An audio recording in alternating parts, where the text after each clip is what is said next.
I always felt that I needed to hold it together. And it wasn't until I took the time to really dig deep and reflect that I realized that I was influenced by so much past conditioning, the people pleasing, the high achieving. It's really important to acknowledge those subconscious strains because every day, over 50% of your energy could be going to the past or future worries and rumination, which you don't recognize. Having that honest reflection is such a big part of the process, is just that awareness. Little changes can make such a big difference in someone's day or week. You do have control, but you need to commit and be consistent.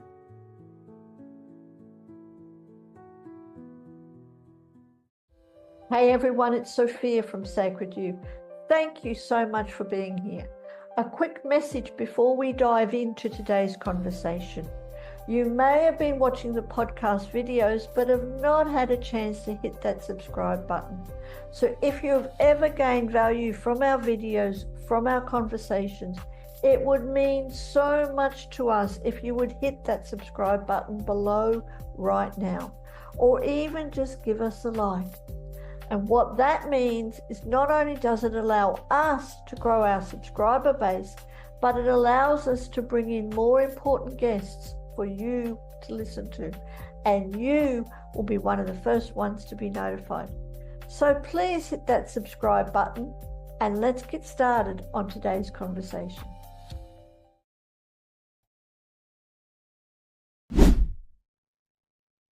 Welcome to the Pathways to Wellbeing podcast. My name is Sophia from Sacred You. I'm really excited because with us today on the episode is the beautiful Nicole Adey. Thank you, Nicole, for coming and joining us today for our conversation. Thank you, Sophia, for having me. I'm very excited to talk with you and your guests and audiences. Yes, well, like I said, I'm really excited because we were just talking before and everything that you were talking about, you're speaking my language and you're there to help women who are going through transitions, right? Because you're a woman's transition coach, a transformation specialist, and you've experienced going from corporate life to being burnt out and health issues and now helping others. So I'd love to know more about you, Nicole. I'd love to start with, can you just tell us a little bit about yourself and what first led you to realize how important this energy awareness and the mind-body connection truly are? Yeah, of course. So I was in the corporate world for over 25 years, always a very high achiever, perfectionist, people pleaser. A lot of these things I didn't realize until recently. And always put others first, others' needs first. Worked my way up the corporate ladder, ticked all the boxes professionally and personally. I'm the mother of two children and two small children. I went through a divorce in 2021, and that was the start of a spiral for me because it was a messy divorce and put a lot of strain on myself. I had a lot of guilt and fear, guilt around my children, and I started to suppress my feelings. So I kept going at full speed in the corporate life, trying to be more present for my children, which meant that I was working longer hours, later hours, and juggling that, and just never took the time or made time for myself. And later that year, I lost my father to cancer. And that exacerbated the suppression of emotions and feelings. And I just kept going. And I think the women I talk to are the same. They just keep going because they don't know how to stop. And they just keep going and keep pushing until they suffer burnout. And that's what happened to me. I suffered burnout and I decided to take some time away from work. I thought I needed to have a reset. And it was during that time that I discovered I had breast cancer. Leading up to that, during that short break, I started working with a somatic healer and coach where I started to understand the mind-body connection. And then when I found out I had breast cancer, it just piqued my interest even more. And I really delved into holistic health and wellness, the mind-body connection, the heart space. And I decided to study in that area. And that's what led me to become a holistic coach. And now I'm really passionate about helping women break free from that survival mode, shift away from autopilot, and make the space to really listen to their bodies before it turns to burnout or illness or disease, like it did in my case. So that's, in a nutshell, my story, why I'm here and what's led me to this path. Thank you for sharing that. And I'd just like to start, we may, just to really honour you by sharing your story, and because there's so many women out there who would be able to relate. So thank you for sharing that, Nicole. Thank you. Welcome. And talking about so many women out there who would be able to relate, why do you think, especially for women, a little bit for men, but especially for women, why do you think so many women end up in burnout without even realizing it, or going into what you call, which is true, survival mode? Why do we do it? I think we just have put far too many expectations on ourselves. And I know from my experience, I always felt that I needed to hold it together. And it wasn't until I took the time to really dig deep and reflect that I realized that I was influenced by so much past conditioning. And going through the somatic process, the emotions that came up for me around the people pleasing, the high achieving, it stemmed back to when I was a small girl trying to impress my grandfather, he passed away when I was 8, but it was still impacting me into my 40s. And I feel that we have this invisible load. The women that I talk to, we just carry an invisible or mental load that isn't taken into consideration. So just having these high expectations on ourselves, we just keep pushing and we keep being there and wanting to be there for others. Yet by doing so, we neglect ourselves and we abandon ourselves in the process.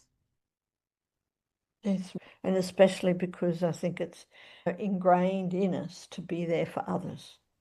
Said from extremely early childhood. I've been reading a book lately, and it's like we start off as very young children learning how to become a people pleaser. And that is ingrained with us, and that leads us to stress and burnout. So thank you for sharing that. And for you, in your experience with yourself, Nicole, or with the women that you're talking with, what do you think some invisible or subconscious ways that any energy gets drained, even when we think that we're managing? Oh, look, the list is so long. Look, I think the big one that I work with the personal energy mapping work that I do, is identifying the past drains, and that's the conditioning and the people-pleasing tendencies, which lead into things like not setting clear boundaries or not honoring the boundaries, not taking the rest, feeling that taking rest is selfish, taking time for yourself is selfish. So the past drains, even if you've had relationships or just rumination about the past, feeling guilt or regret from the past, they're all energy drains that are taking from your daily units. And then obviously a lot in the future, a lot of the women I talk to are fearful of the future, especially if they've gone through a big transition, such as a divorce or a separation, a loss, illness. Things change. And you need to go through a process of not only acknowledging that change, but accepting it, and also accepting that things will not be the same. And it's okay, but we need to recalibrate. We need to realign. And a lot of the women, and I was the same, I tried to stay on the same path after all these major events, and it just doesn't work because you're not the same person. So it's really important to acknowledge those subconscious drains, because every day, over 50% of your energy could be going to the past or future worries and rumination, which you don't recognize. And you wonder why you go to bed at night feeling so exhausted and you go, well, I didn't really do much today, which is then gets you on that hamster wheel again of thoughts and rumination. I should be doing more. Why do I feel so exhausted? And it's acknowledging and becoming aware of those subconscious leaks and trying to plug or flip the leaks into energy givers that's so critical. And that's a big part of the work that I do with my clients. Good, thank you. Thank you for that. And I definitely want to know more about your personal energy mapping too. But I totally agree with you. I was listening to a podcast during the week, and they were talking about when we do ruminate on the past or the future, we worry about the future and we keep going over the past, we're actually splitting our soul. It's rather than being in the present moment. And it's no wonder we feel so exhausted.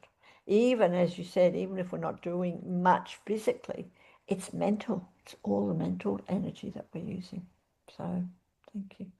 Would you like to share anything more about your personal energy mapping?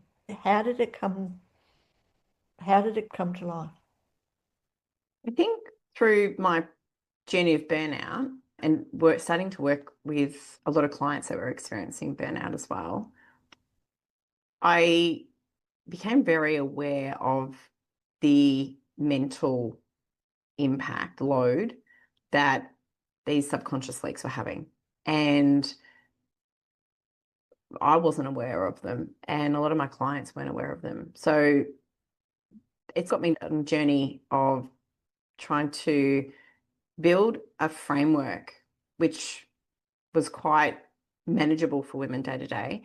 So the mapping is, if we look at 100 units, for example, if we have 100 units of personal energy a day, like a full battery, 100%, and it's mapping out throughout the day, the past, what's zapping your energy. So, for example, the rumination or the people pleasing, every time you don't set a boundary, the people pleasing or the high achieving, spending extra time on something just to get it perfected when it's already perfect.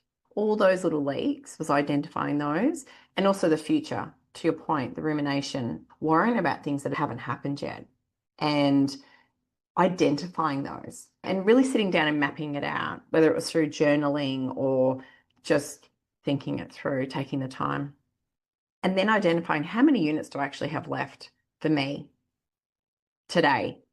And every time we did this exercise, most of the women I spoke to would go, oh my gosh, I'm losing 25, 30 units in the past, 25, 30 units in the future. I've only got 50, 40, 50 units per day. No wonder I feel so exhausted, because I'm going well over my 100 units every day. And a day here and a day there, you can probably manage, but week after week, that's when you start moving into that autopilot survival mode, and then eventually move to burnout, because it's not sustainable. It's like a car. It runs out of petrol, can't keep going. It's going to conk out and break down, and the damage can be irreversible, illness and disease, similar to my story, which I share with the women I work with. So the mapping is really about identifying the drains that you can either block or plug. And it's all about low hanging fruit. Start really low, really small. And it could be just setting a boundary, which everyone talks about setting boundaries. It could be when you notice that you are scrolling on your phone, just to stop and instead just take those moments to just reflect or write in a journal. So I work on a 2 for 2 type exercise where I say take 2 drainers and replace them with 2 givers. And it can just be 5 minutes each. But if we just do the 2 for 2, 5 minutes so 10 minutes here, you're going to replace it with 10 minutes there, 2 activities. It just makes it more manageable and easier to track. So it's not grand gestures, it's not huge shifts all at once, but it might just be, instead of doing that, I'm going to do this, and instead of doing that, I'm going to do that. And I think for a lot of women, the rumination, the overthinking, the overanalyzing, the brain fog, the decision fatigue, that is such a drainer. That's what I find, I think, is one of the biggest leaks, that invisible load, that mental load that we don't identify. Yeah, that's in a nutshell, that's the process that we go through. Yeah. And again, it's so very true. What we're talking on, a lot of people do spend a lot of time or lose time on scrolling. We live in a world, a pandemic, I think, or an addiction of these things, which we all know about. It's too easy. And a lot of people, I hear it every day, which I'm sure you do. I don't have enough time.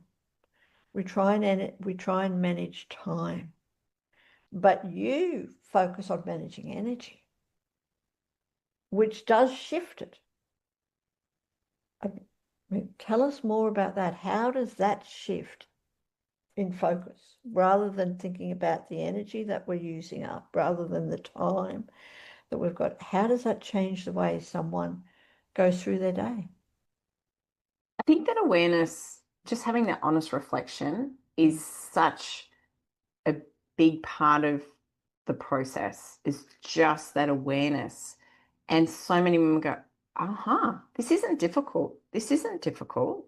But I need to visualize and acknowledge that this is happening and I'm letting it happen. And when women actually, the women I work with, when they realize they do have more control over their day, when they work with energy versus time, it can be a real game changer. Time, yes, I've got to take my son to soccer practice. Yes, I've got to go and see my elderly mother.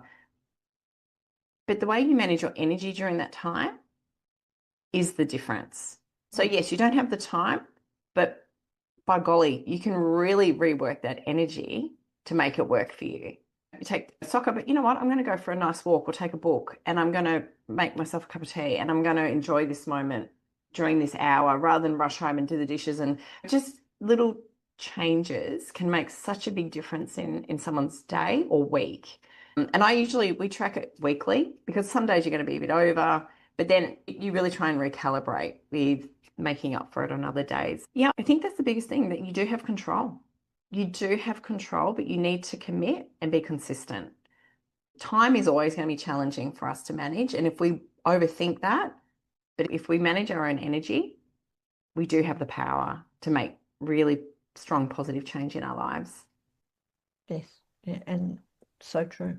And I love it how you talk about it. It's just taking those little things. Now, rather than coming home and getting straight into the work, just take some time to sit down with a cup of tea, or just to do some reading or some writing and things. And are there any other steps that you can recommend for people who feel really depleted of energy? What can they begin to do to reclaim their energy? I think the biggest thing is to pause. And I'm still guilty of it. I still catch myself some days going, you need to pause. You are going a million miles an hour. You need to stop and pause. And when I do, I always come back so much clearer, so much stronger than if I had have kept going. And it's starting that exercise daily practice of pausing and then building the confidence, because once you start feeling and recognizing and acknowledging the difference, then you build that inner confidence to go, oh, it does make me feel a little bit better. I think one of the big things is pausing before making a decision, really going within. And what is your body telling you? What are you feeling? So much we are so reactive. Whereas I really work with my clients, I'm really trying to reflect and go within and go, if this doesn't feel right, then it's a no. And start honoring their body and their needs, their own needs. I think one of the big things for me as an overthinker was really trying to catch the thought. And a great exercise I work with my clients is the catch, challenge, change, where I think a lot of people have probably heard of it, but when you catch that thought and then you challenge that thought and then you reframe it, that has been one of the biggest game changers for me. And I still do it daily. Just catching yourself when you start to ruminate, pull it back. Is that my reality? Is that real? Has that happened yet? No. Then I can't control it. So there's no point burning energy over this. Let it go. Focus on what I can control right now. And that's all we have is right now, as you said. It's living in the moment. Not worrying about the past or the future, but it's in the moment, as you said, it's what we have right now. So thoroughly agreeing with that. Thank you so much. Now, I was going to ask you, would you like to share any of your thoughts that you do catch, challenge, and change? Oh, absolutely. I think one of my biggest energy drains is the guilt I feel around my children after my divorce. And I am probably, I'd have to say I'm terrible at setting boundaries for my children. It's a daily challenge for me, and it's a daily work in progress for me because I do try and overcompensate the pain they've gone through to try and make it as easy for them. And I understand through my own work and my clients, that's not the best way to do it. So I think for me, the thoughts that I catch the most are my children okay about their schooling or about their social networks and things, not having the same opportunities as other children, for example. I catch myself, probably more so about that and challenge that and say, of course they are. They have a really stable, beautiful home life. I'm here for them. They've got everything they need. And that's when you challenge and reframe it, I walk away going, oh, I feel so much better. So I've learned that's probably the biggest one that's helped me over the last couple of years. But I catch myself thinking about things all the time. But I used to really ruminate a lot about things, whereas now I understand that it's just draining energy and I only have so many units a day and it's not worth spending it on that. I'd much rather spend it on other things that bring me joy and happiness. Yeah. Thank you for sharing that.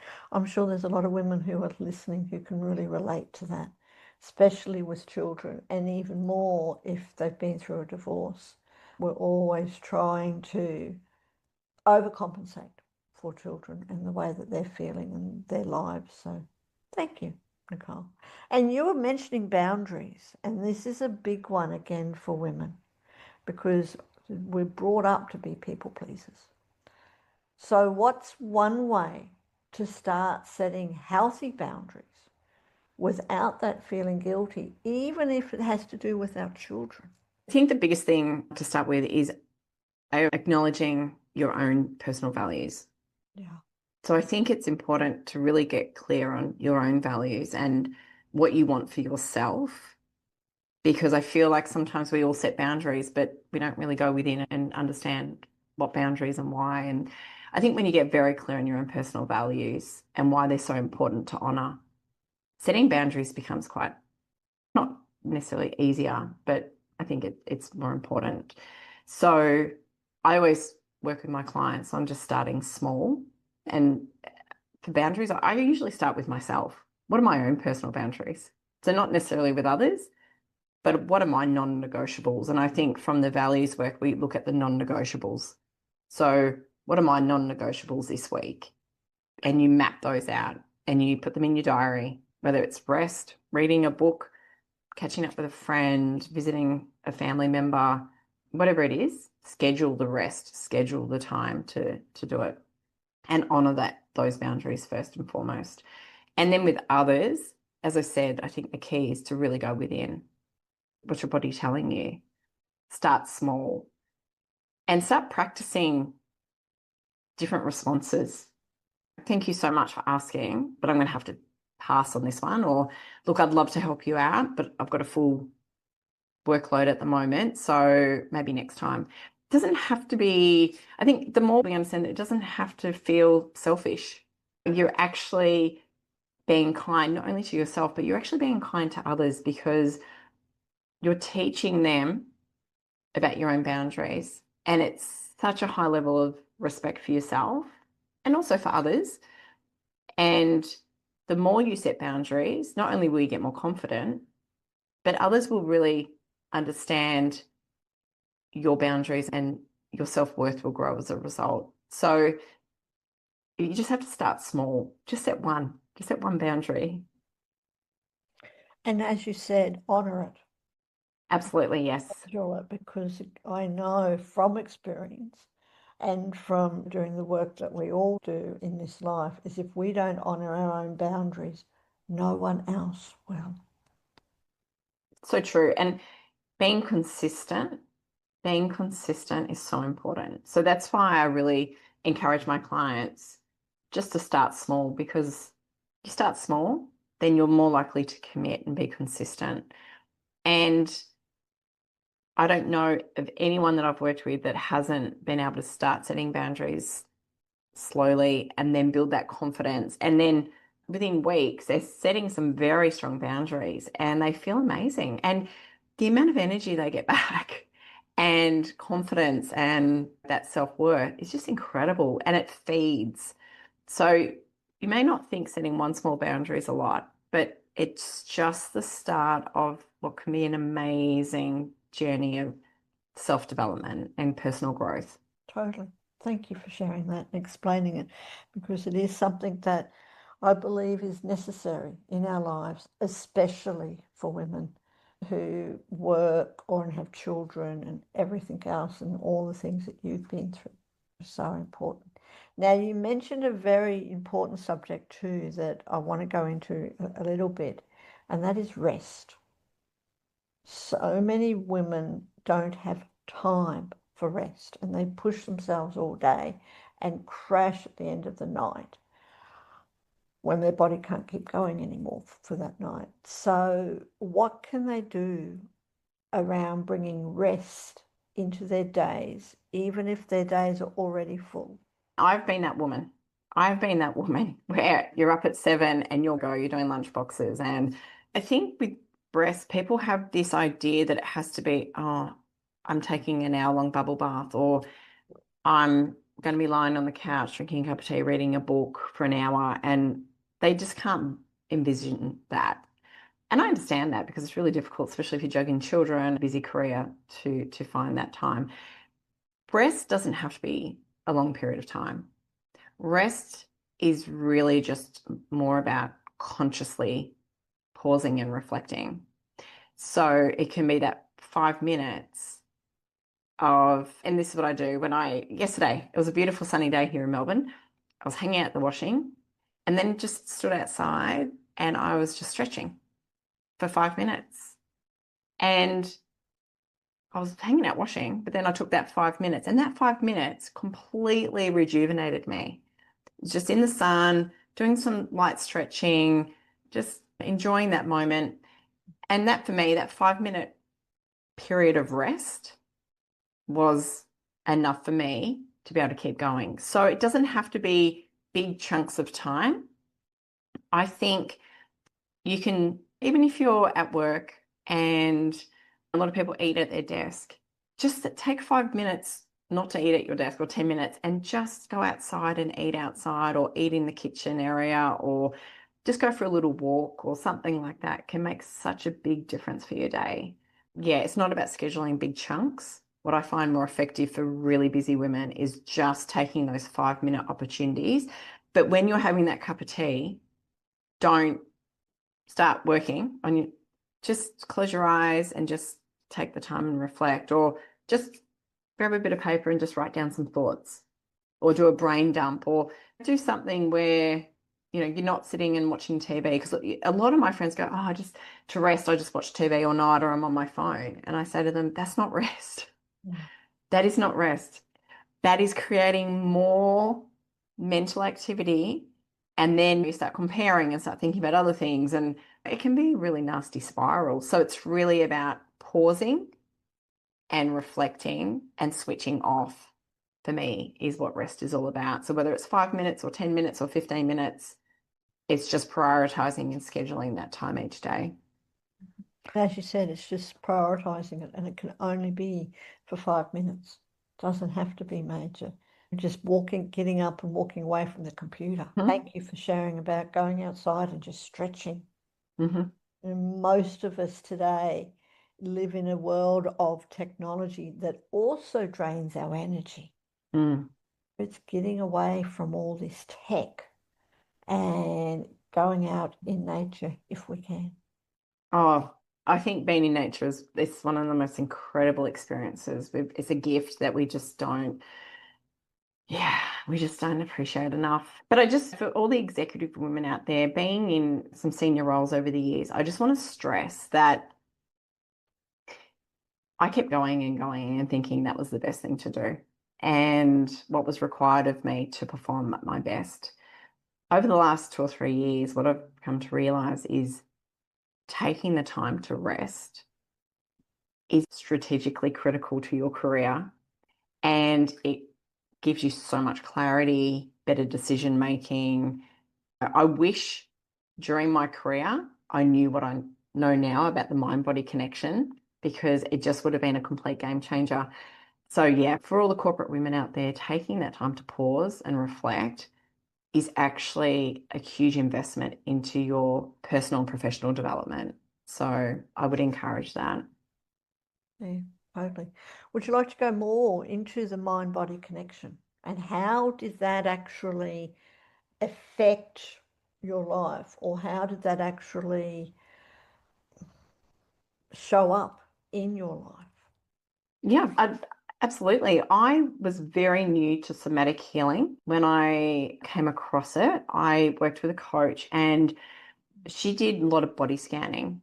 And that was such an eye-opener for me, because I was that very strong, independent woman who had her stuff together and was resilient, and I was the one that got stuff done.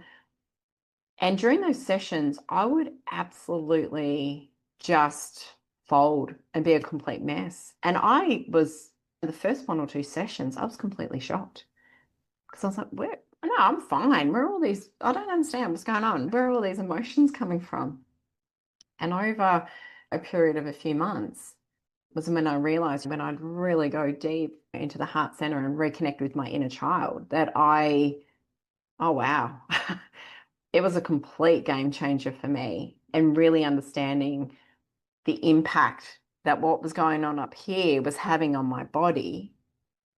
I understand now that, a lot of that survival mode, autopilot, go hustle, hustle, hustle, was a contributor to my disease. And yeah, the mind body connection is so powerful. And it's something that it's a big part of what I work with my clients, to bring that awareness to them, that your nervous system is not set up for all the pressure you're putting it under. So it is feeding into your body, and the neural pathways and all those things, just how important it is for you to be aware of and make the changes that are needed, or else you are going to have issues, illness, disease down the track. So it's super critical. Very much. Totally agree with you that our mind plays a huge part in what's happening in our body. And they say we have a disease, it's dis-ease. Mm. And we're not really looking at what's going on in our mind. So thank you for sharing that, Nicole. And I'd love to know also, you've been through so much. You've been through burnout, you've had breast cancer and a divorce and all these life changes. Looking back, what would you say to that version of yourself, the younger version of yourself that was just starting to fall apart? I would say slow down, slow down. I would say that you're worthy. You're worthy. I feel that a lot of us women who are caught in that survival mode do it because of that, the lack of self-worth. And yeah, for me, it would be just slow down, reflect, and go within. Honor what you're feeling. Be true to yourself. Be in alignment with your values and what really matters to you, because that is going to lead you into some really amazing things in life. Mm. Don't live for others. You can only control what you can control. Yeah, be true to yourself. Mm. Definitely. That is probably the biggest piece of advice I would have given myself. Absolutely, be true to yourself and live for yourself. Absolutely. Because, as you said, we can't control what other people are doing. We can't control what's happening out there. We can Mm. control our reaction to what's happening out there. But we really can control our own lives, especially when we're in alignment and being true to ourselves. Yeah, and I think one of the things that it doesn't seem big, is that I keep reminding myself, and now I'm okay, but back then, other people are just not that interested in you and your things. I think we worry so much, especially with social media, what other people are doing. And oh my gosh, if I don't do this, what are people going to think? No one's worried about what you're doing. And I do remind myself that sometimes, going, no one's worried about what you're doing. No one's worried about that decision you're going to make. No one's going to worry if you say no to something or put down a boundary. We overthink what other people think. And number one, no one's really worried about you. They're all worried about themselves. Yes. And number two, it doesn't matter. As long as you're being true to yourself and honoring your own needs, that's powerful. That's power. So, yes, I'd encourage everyone in your audience to really reflect on their own needs right now. And your needs change, so it's important to do this regularly. Reflect on your needs, what you need, and honor those needs. Make some changes. Be brave. Be consistent. Yeah. So true. Honoring our own needs. And I had to laugh a little bit or agree with you that we spend so much of our time thinking about what other people are Yeah. thinking about us, and they're not actually thinking about us because we're all caught up in our own world. That's right. And part of the energy mapping, looking at the past, is a lot of people say, "Oh, I did something and I think my friend isn't happy." And I said, "Have you spoken to your friend?" No. Well, how do you know? But they've been ruminating over this conversation from 3 or 4 weeks ago, and it's really been like playing on their mind. It's, oh my goodness, I bet your friend doesn't even know, isn't even thinking about this. Just make the phone call, clear it up, and move on. Just those little energy blocks, leaks that we can catch and change. Yeah. Yeah, thank you. And you have mentioned that you're going outside, that you've been outside and stretching during the washing and things like that. But in Yeah. life right now, what are some other practices that keep you grounded and energized? Oh, look, you mentioned nature. Yeah. I live in Melbourne, so it's quite urban, but I'm very fortunate. I have a nature reserve. And I was there, walked with a girlfriend last night with her dog for an hour. We did a couple of laps around this beautiful reserve creek down the road from me. Being in nature for me, and I never really used to do it, to be honest, until the last 3 or 4 years, but being in nature for me is the biggest recharger for my day. And I try and do it daily. I try and get out into nature, even if it's just a walk around the block. Super important. But also when I'm in on those walks, every day is going to look different. Some days I'm going to feel like listening to music. Some days I'm going to feel like listening to a podcast. And there's other days where I just listen. And I usually have one earphone out so I can hear the birds and I can hear the trees and the creek. But some days I think it's super important just to disconnect from any music, technology, podcast. And that's the thing. So many of us go on these walks, but we listen to a podcast or we're talking to a friend. It's good, but it's not that full disconnection. And I feel that we all need that full disconnection for a period each day, whether it's the 5 minutes or the 10 minutes. But just be mindful when you're in the car, turn off the radio. Turn off the radio and just be in your own silence. That, when we talk about taking opportunities to rest, that is a great opportunity to rest and reflect is when you're in the car. You might be stuck in traffic, but if you turn off that radio and really just take a moment, like for those people that are in traffic 1 or 2 hours a day and they're like, oh, I've got no time to rest or reflect, that's a perfect time. But you've got to turn off that radio and just go within. Yes. Especially at those red lights that seem to pop up all the time. I Perfect. know, and I was that person, but now I go, this is an opportunity for me just to take a moment and pause. Yeah. And it's just those tiny little shifts that can make such a big difference in your day. And that's all it is. I have another one, if I can share that, I call it traffic control, is in between the doing. When I finish one task, before I start another one, just to stop, breathe, and rest. It may only be for 5 seconds or 10 seconds, a lot and then slowly increase it, but just to stop. It makes such an important, or it makes such an incredible effect on the day. So tired. So So true. thank you. Yes, getting out and reflecting, getting away from technology. It is very good to listen to podcasts, totally, but not all the time. Not all the time. We need that knowledge, as you said, we need to grow and we get so many insights from listening to other people's experiences, like your own. But it's also very important just to go out and connect with nature. And as you said with mind-body connection, your body is telling you things all the time. It is talking to you all the time.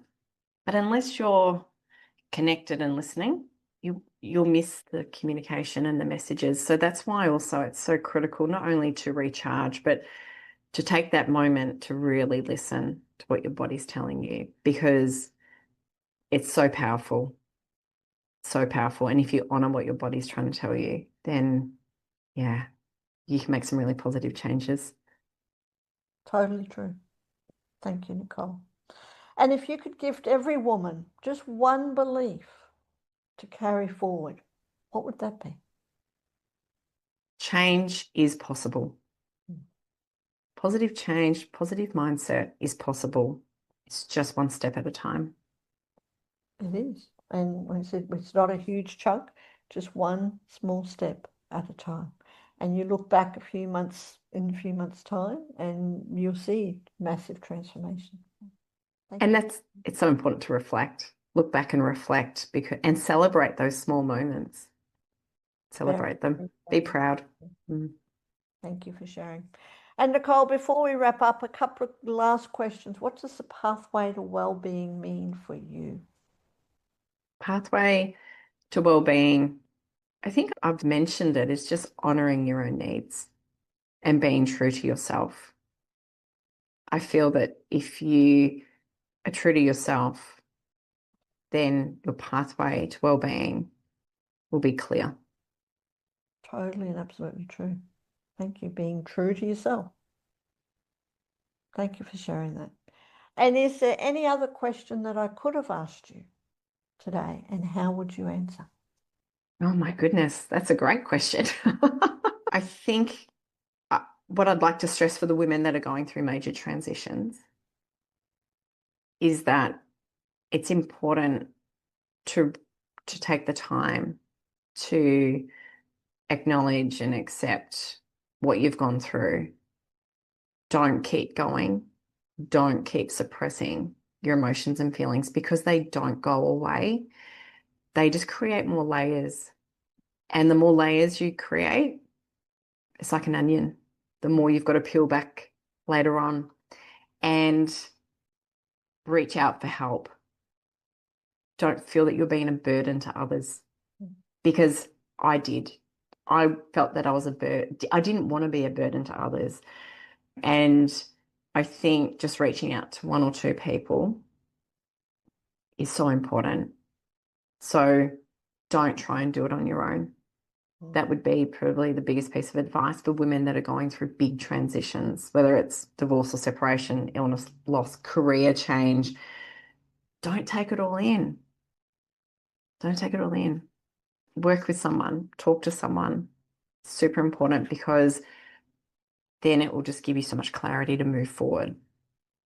Thank you. And again, I agree with you. We're not meant to be alone. We're not meant to do things alone. So take Nicole's advice and reach out. Reach out to Nicole also by clicking on these links below.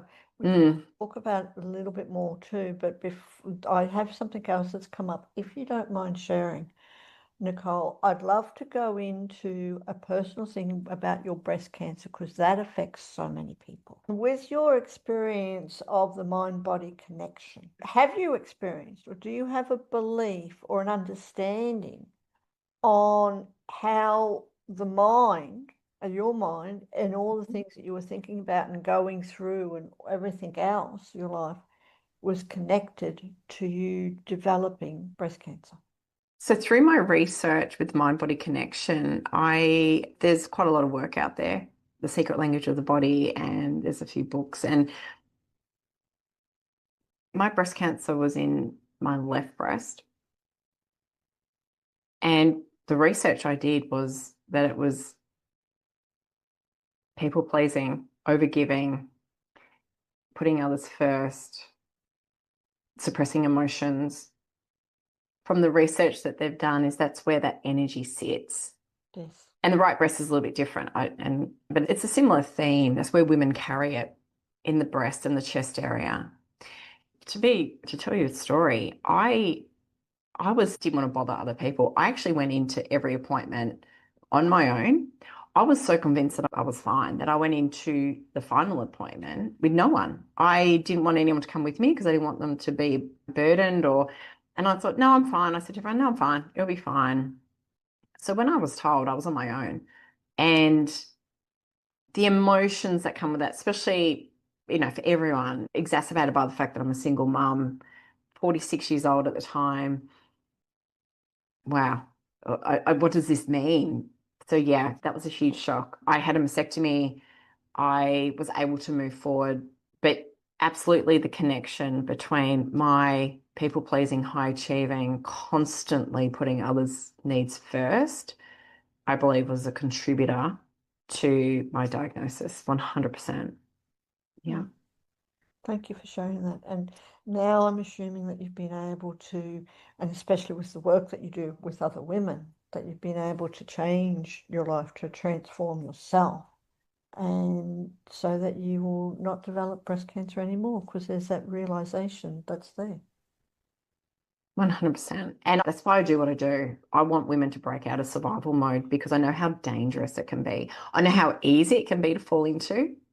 I know why we do it, but I also know that it's critical to break out of it because it will possibly lead to burnout and, as you said, illness or disease. So that's the work that I want to do now, is just to share the importance of breaking free, shifting out of autopilot, going within and honoring your own needs and being true to yourself. That is, yeah, I just wish every woman knew now what I know, not having to go through the experience that I did. So, yeah. Yeah, thank you for sharing that. And we will certainly do what we can to get your message out into the world because it affects so many women and men also, but as we know, especially women. And we will be putting all your links below. So for anyone who is watching or listening to us today, do reach out to Nicole. And Nicole, do you have any way that people can just chat to you? Absolutely. My website, achangeofseasons.com.au, has links to inquiries that can reach out. I'd love to hear stories or connect that way. There's free consultations that I offer, and there's also a lot of free resources. So for those women that just are curious and want to get started, I've got a lot of resources that they can download for free with boundaries, values, all different topics. So that's a great way to get started. Thank you. And for anyone who wants to know more about your personal energy mapping, I love that, and the audits that you do and how we can take back not just our time, but our energy so we don't lose it because that's what gets us going all day. Keeps us going all day. It's what keeps us going. Yeah, So for thank sure. you ever so much, Nicole. I am truly, it's been a privilege chatting with you, and I would love to have you back and let's have another conversation sometime again because you share such an important topic and you are an inspiration. Thank you, Sophie. I'd love to come back. Thank you for your time as well. Thank you. Thank you for joining us today and tuning into our conversation with Nicole Adey, whose wisdom reminds us that transformation does not begin in the doing, but in the being. We so often unknowingly give our energy away to the past and the future, draining our ability to be present. Be sure to check out Nicole's personal energy mapping tools, as well as her downloads on boundaries and values and all her other resources. You will find all the details in the links below. And for more empowering conversations, tools, and strategies, Do follow Sacred You on all our social media or visit our website at www.sacredu, that is the letter U, .love. Don't forget to hit the subscribe button or give us a like so that you never miss another episode. In Nicole's own words, be brave, be consistent, reflect on your own needs and honor them. Remember, stay grounded, stay inspired, stay connected, and until next time, keep walking your pathway to well-being. Thank you.